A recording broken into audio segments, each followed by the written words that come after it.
UFC Vegas 83 just recently wrapped up, and I'm going to recap the entire card, starting from the first fight of the night and then working my way up to the main event. So make sure you guys smash that like button. If you're new to the channel, subscribe. Let's start it off. First fight of the night. The ladies went after it here. It was Talita Alencar versus Rayani Amanda. I thought that Amanda deserved the decision at the end of it. It wasn't like a super convincing beating that was an absolute robbery, but Alencar didn't do a lot of damage, especially in that third round, which was like the deciding round. I felt like first round was definitely Amanda, second round Alencar, third round Amanda. I mean, she wasn't committing to a ton of strikes, but I still feel like she did more. So I was actually pretty surprised to see Alencar end up taking home a split decision. I'll be straight up with you. At 33, record looks nice, 5-0-1, but ceiling in the UFC, it's a one-story house, okay? I don't think Alencar can take it all that far. She's pretty average or even subpar with her stand-up. She has good jiu-jitsu and control. And Amanda, you know, on the opposite side, we got to give her some respect. Decent kickboxing from the outside, and is known for her grappling too. But this fight was kind of mid. Really wasn't all that entertaining. It was okay. It was better than not watching anything. I thought Amanda won at the end of it. I think it was an incorrect judges' scorecards. I disagree. I had it 20-9, 28 Amanda. But, you know, the fight was kind of mid, so we're not going to talk about it too much longer. Next fight on the card. It was Tatsuro Taira versus Carlos Hernandez. First round, Taira, dominant grappling display, had the back of Hernandez, was doing his thing on the ground. Then we get into the second round, and I think Hernandez was so worried about the takedown that he forgot that Tatsuro could punch him in the face. Tatsuro lands a stinging straight right, drops Hernandez, ferocious ground and pound. After the fight, Hernandez's eye looked worse than my eye after I got jumped a couple months ago. His eye was destroyed. It was leaking blood and it was swollen up. Tatsuro Taira looked like a savage out there. And honestly, I think he really jumped his stock up, not so much in the opponent. Hernandez is not a top tier fighter in the UFC, but Tatsuro Taira getting an impressive win over Carlos Hernandez in the fashion that he did. It was the fashion of doing it. The fact that he knocked him out. He showed he's not just a grappler, and he's got a great personality. After the fight, Taira yells in the mic, "Thank you guys!" And listen, don't hate the impression, all right? But he does this like weird, like high-pitched screech and gets all excited. And then he talked about fighting Mokaev next. I think that's way too far of a jump up the ranks after beating Carlos Hernandez. But nonetheless, I like that he's with the mentality now of, hey, I want to start fighting better opposition. Because let's be honest, he's taking on the back-end guys. I think we got to shift the competition level up a bit. I don't know the exact opponent, but I think somebody working towards the top 20, top 15 even, but somewhere along the top 25 range. Somebody decent, but not somebody that's a substantial threat. I'm not saying give him Tim Elliott next time out or anything like that, but good win for Taira. Next fight on the card, it was Luana Santos and Stephanie Egger. Another fight that was kind of a trash can. With the women's fights, if you would have just hit the overs, you would have been fucking cashing beautifully in a parlay. You know, Stephanie Egger's got this terrible habit of overthrowing her right hand and like her feet coming off the ground and then kind of giving up her back. Luana Santos won the judo battle. As far as the fight, I thought it was pretty close. Thought it could have went Egger's way. It ended up going towards Santos by a unanimous decision. Not like going to sit here and argue with it. There was a lot of holding by Santos. And even in the third round, she was doing a lot of like moving away from Egger and wasn't engaging. And then when she was, it was mostly just holding her against the cage. And Herb Dean broke them up multiple times. This was a pretty uneventful fight. And luckily it was at the Apex. And it was, you know, very early in the night. As I could imagine hearing some loud boos if we were with an actual full-size crowd for this fight. But Luana Santos won. She doesn't impress me that much or even much at all.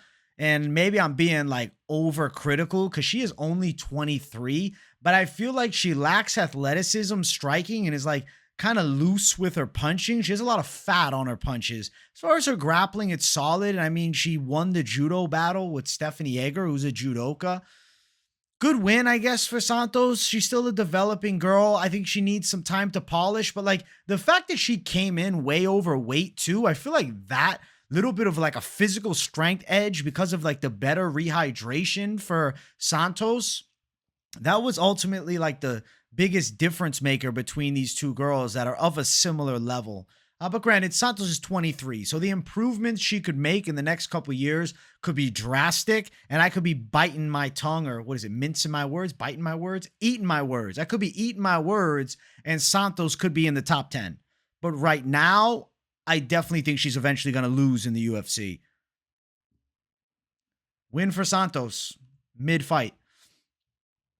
Let's keep running up. Next fight on the card, Steve Garcia versus Melquizael Costa.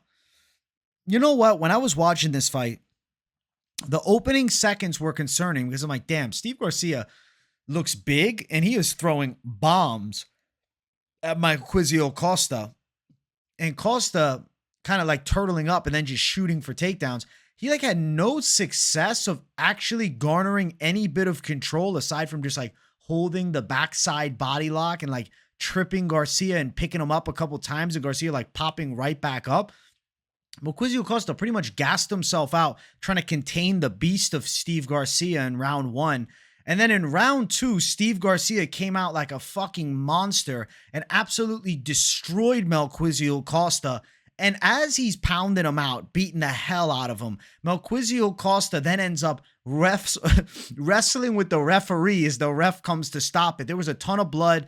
Garcia had mount and just absolutely pulverized Melquizael Costa. It was a ferocious beating that he delivered. Costa was out-muscled, outgunned. And you know what's interesting about Steve? I didn't know. Steve Garcia is like a severely autistic kid. So he came out like an absolute savage fighting for that family, bro. I guess that's a new thing we got to add to Steve Garcia is he's got some of that dog inside of him, some anger. I mean, we always knew he had dog in him, but he's got that little extra push as he beat the shit out of Costa, who I thought was a pretty good prospect, but damn, he got sent back. Steve Garcia, heavy-handed, competent grappler, and honestly, good size. He could easily fight at lightweight, and like he's a normal, I'd say he's a big lightweight even, but he's going back down to featherweight. Next fight on the card, it was Hyun Sung Park versus Shannon Ross.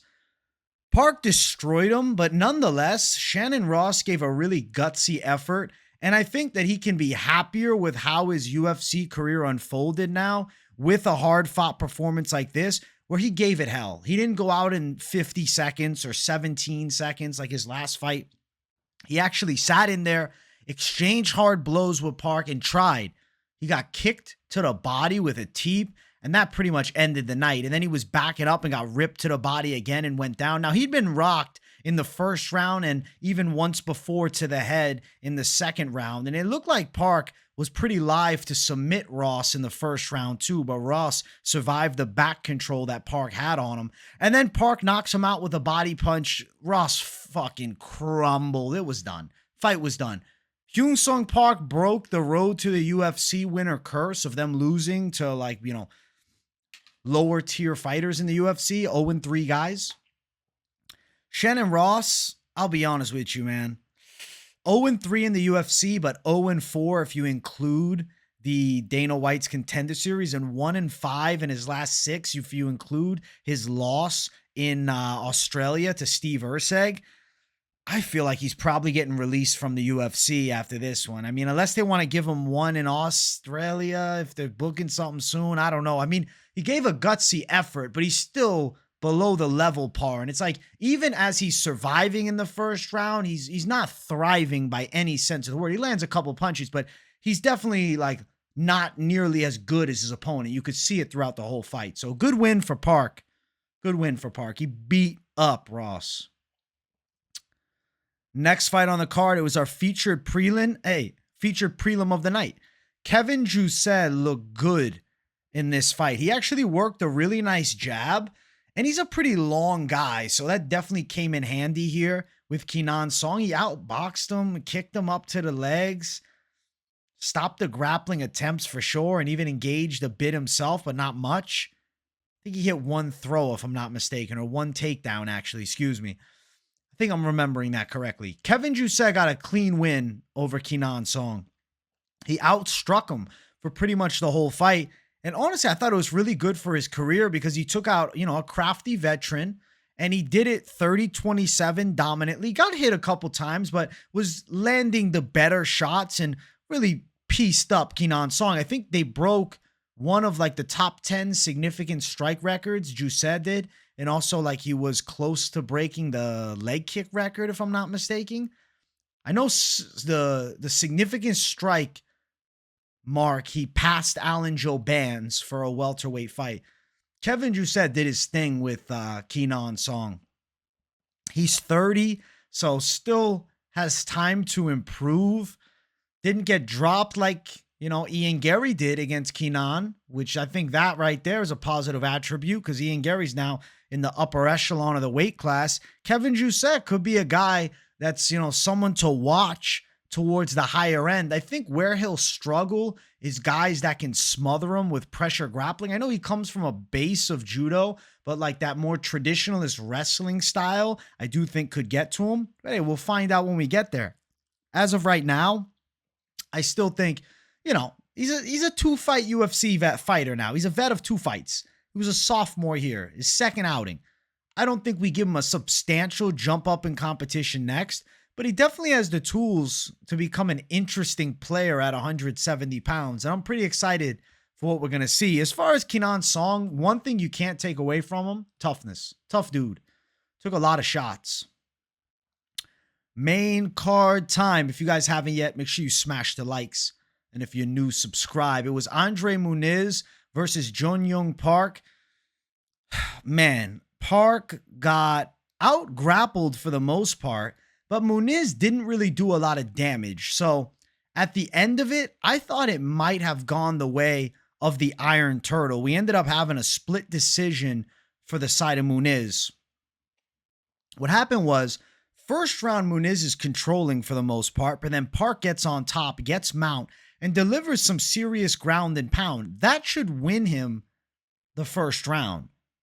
One of the judges, it was the deciding judge that, gave the win to Muniz, scored the first round for Muniz, even after he was mounted and beaten up. So what I'm confused about is, does damage trump all or not? Because if damage trumps all, Amanda should have won in the first fight. And I think you can make an argument Park should have won here. Now, he definitely got out-grappled, and he got controlled.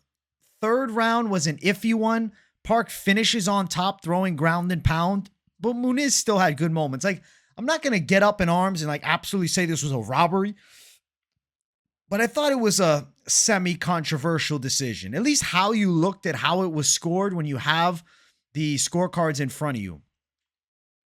I feel like that first round was Park's for sure. So if you're scoring the third round for Park, where he did less damage than the first round, I don't see how that works. You see what I'm saying? So I don't know how the deciding judge fumbled that. So I would say, as far as this one here, Muniz is a guy that can lay on you and control you positionally and embrace the grind. He can, John Fitch type control his opponents, but it's not going to win him any fans. I know in the chat, people were not loving this fight. Park couldn't really get his hands going much. It is what it is. Muniz is not a top caliber guy, but he does have very good ground skills. And I was surprised at how easily he was taking Park down. Nonetheless, wasn't like a huge stock bump from Muniz. I do think that hype that he had after he broke Jacare's arm, it's completely dead now, even with him winning against Park here. But he pulled off the upset. Next fight, Tim Elliott versus Sumudaerji. Listen, Tim Elliott was my lock of the week, and yeah, he hit home beautifully with a first round arm triangle, and he was striking a bit with Sumudaerji, but then he got it to the ground where he shines so bright. Tim Elliott's got great wrestling, and he's a beast from top position. Sumudaerji is a skinny, tall, and long kickboxer.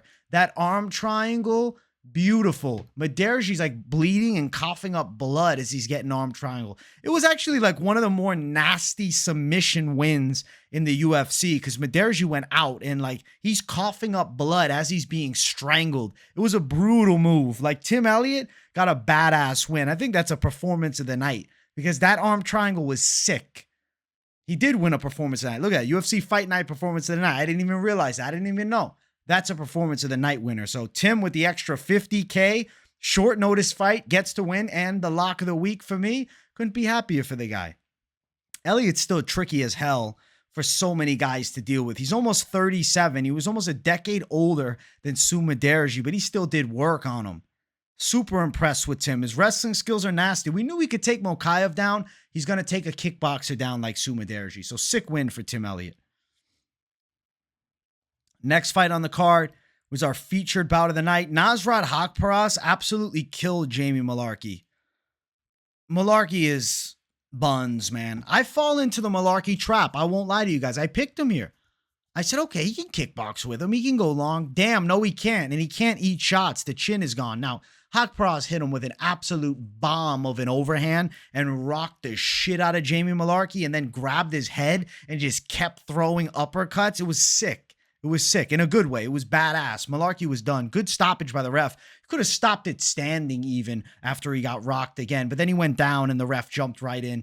Nasrat destroyed him in 1 minute and 44 seconds, and it shows Nasrat Haqparast's improvements. The Landon Quinones fight last time was underwhelming, but the fact that he destroyed Mullarkey with ease here, and then he called for a top contender. He is on a 3-fight win streak. He's only lost to pretty good fighters. I don't know about him getting a top 15 out next. But he's in a good position, a real good position, a good enough position where I have to match make for him. I have an idea, but I want to make sure that he hasn't already fought this opponent. Yeah, he hasn't already fought this opponent. What if we go Nasrat Haqparast versus Jared Gordon next? I'm interested in that fight. Good win for Nasrat here. He destroyed Jamie Mullarkey. Next fight on the card, co-main event. Khalil Rountree knocks out Anthony Smith. Smith coming in on short notice, and it did him no good because he got knocked out brutally in the 3rd round by Khalil Rountree, who had crazy power. And he carries his power later now. He's really conserving his gas tank better than he once did. His takedown defense was excellent. Anthony Smith was getting hurt a lot in the fight, but his heart was keeping him in it. He's lying hard. He's tough. He got rocked in the 1st round, and he was getting touched up in the 2nd, but hammers got laid on him at the end of the fight. Really, at the start of round 3. In the final round, Khalil just unloaded on Anthony Smith, rocked the hell out of him, dropped him, and he dropped him brutally, but he chose not to follow up with ferocious ground and pound. So I have to say, respect to Khalil Rountree as a martial artist, because he could have hit Anthony Smith 1 or 2 more times and sent them into Bobby Green realm from last week where Jalen Turner knocked him out. So sick W for Rountree. But then after the fight, he called for Alex Pereira, which I love his enthusiasm trying to call out the champion. And he makes a good claim for the fight because of the stylistic matchup. It's something fans would want to see. I don't think anybody would say they're not interested in seeing Khalil fight Alex Pereira, but nonetheless, he doesn't deserve that spot. He just beat Anthony Smith, who was a top-rated guy, but not tippy-top. I have to pull up the rankings now. But Anthony Smith, I believe, was ranked number 8 or 9 in the world. Khalil makes a big jump up, but it's not title shot worthy. Anthony Smith was number 8. Khalil was number 11. He's in an interesting predicament, right? Because Johnny Walker is booked to fight Magomed Ankalaev, and then Alexander Rakic is trying to get a fight right now against Yuri Prochazka. If Prochazka is unavailable, though, there's a possibility that Khalil could step in and fight Alexander Rakic on short notice, and that could be a fight that leads him into the title. I do believe at the least he needs one more. If it's neither of those guys that I mentioned, a Jan Blachowicz fight is interesting too, because that's a good striking match. Khalil Rountree's power is crazy. His game is 100% evolved. He's better than ever. I've watched Khalil since TELF, And he stepped it up, man. I can't doubt him anymore. He just took out Anthony Smith. Now, granted, it was just short notice Anthony Smith, and a Smith that's taken some damage, but still top 8 Anthony Smith. Still the Anthony Smith, nonetheless, that did beat a Gustafsson some years ago and a Volkan Oezdemir. So you can't shit on the guy. As far as Khalil Rountree, though, I feel like that Pereira call-out was awesome, and I heard him talking more about it on the UFC post-fight show, and he seems like dead set on trying to get it. I doubt the UFC goes that route. As much as I'm curious to see it, I just don't think it's the fight that they're going to do. Somehow Khalil wins. I don't know. It's not that the UFC wouldn't want Khalil as champ, but it's like, realistically, can he even hold on to the belt against the other top contenders? Does it make sense to run those two? Does Khalil have... Yeah, he's on a nice fucking win streak, 5 in a row for Khalil now. But does he have that top tier win? Anthony Smith is a guy that's 1-2 in his last 3. And a lot of people felt he lost to Ryan Spann. So probably not a title shot awarding performance, but nonetheless a sick win. And I like the Rakic fight potentially, or even Jan Blachowicz, depending on timelines. Those are really interesting fights for Khalil Rountree. And he's a damn fun fighter to watch. I love the style. He hits like a truck. His power is crazy. And I got to stop doubting him because now he's really doing his thing. I mean, I've picked him in the past and been right. Picked him with Dawkins. Picked him over Jacoby. But here, for some reason, I went for the 35-year-old Lionheart, and I got absolutely shafted. Sick win for Khalil. Main event of the evening, Song Yadong versus Chris Gutierrez. If you guys haven't yet, smash that like button. And if you're new, subscribe. It was one-way traffic throughout the majority of the fight. In the second round, though, Gutierrez was having success striking from distance, but then Song brought in the wrestling. And Gutierrez had a hard time stopping those takedowns. Song had the power threat on the inside. When they were near the cage, he would unload powerful hooks that seemed to rock Chris Gutierrez.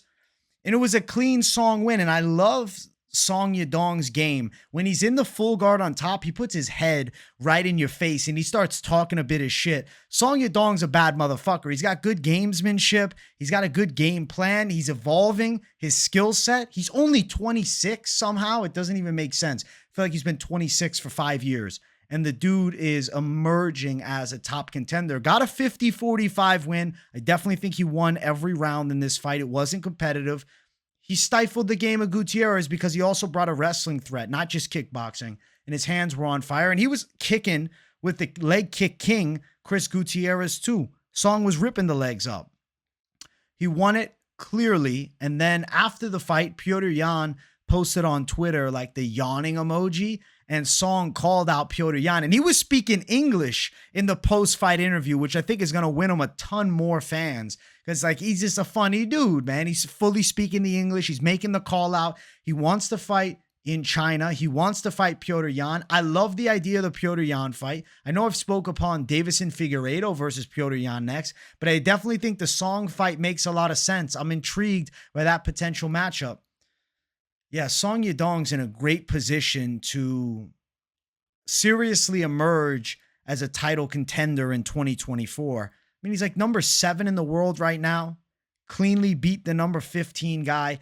I think the Petr Yan fight rebooking makes a lot of sense. I'm curious to see what would happen between those two. Two guys with real good boxing. Count me in. Count me in. As far as Gutierrez, does he get booted from the rankings? He might, but he did lose to the number 7 guy, so it's not like he's losing to somebody behind him or even close to him in the rankings. We'll see next week. I don't know what's next for Chris Gutierrez, but his hopes of fighting for a title, I definitely think are completely out the window. For Song Yadong at 26, it's almost looking like a guarantee that he's eventually going to, at the very least, fight for the belt. And how could you not love it? He's got a super entertaining style when he can close the gap in striking range. Here, it was not a super entertaining fight because Song ended up getting on top and controlling from top position because he did have a little bit of difficulty with that distance fighting that Chris Gutierrez is very good at. And let's be honest, Gutierrez doesn't engage. He runs the whole fight. Good win for Song nonetheless. The clean winner. As far as the picks, first thing I'm going to say is the lock of the week hit, so I'm feeling good about that. Record-wise, it wasn't pretty. It wasn't pretty on the night. We lost with Chris Gutierrez over Song, which It's turning out to be the most fumble pick for me of all time. I don't know what I'm overthinking. Anthony Smith over Rountree, no shot. Mullarkey over Haqparast, hell no. Now the lock of the week, Tim Elliott got it done, which I was happy about. Tim for the win. Let's get it. Park took a split decision loss to Muniz. I could have got it. Coin flip is what it is. Jousset got the win over Song. I was happy about. Park got the win over Ross. Picked that. Costa lost to Garcia. Took a fat L there. I thought Edgar was in the fight with Santos. I picked her. Took an L there. Tatsuro Taira with the win over Hernandez. Got the pick there. And then Amanda with Alencar. I thought I should have won this one too, but I took an L. Nonetheless, so we had 1 win, 2 win, 3 win, 4 wins. Oh my gosh. We finished 4 wins with 7 losses? No way. 1 loss, 2 loss, 3 loss, 4 loss, 5 loss, 6 loss, 7 loss, 4 and 7. Damn. Terrible record on the night. If this wasn't scored the wrong way, it would have been 5 and 6, but that still sucks. Listen, I'm dusting myself off, picking myself up from my bootstraps, and I'm pulling a Michael Chandler, and I'm absolutely destroying UFC 296. Dropping those picks later today if you're watching December 10th, Sunday. I appreciate you all for the love. We hit 24,500 subs, which I'm feeling amazing about. I hope you guys enjoyed the post-fight show, the recap. Make sure you smash the likes, and if you're new, subscribe. And if you really enjoy the content, share it too. And let me know what you thought of the week's worth of content and the fights specifically too in the comments below. And if you got nothing to say, as always, drop a W in the chat to boost your algorithm for your boy. I appreciate you all for watching, and I will see you all in the next one. Peace.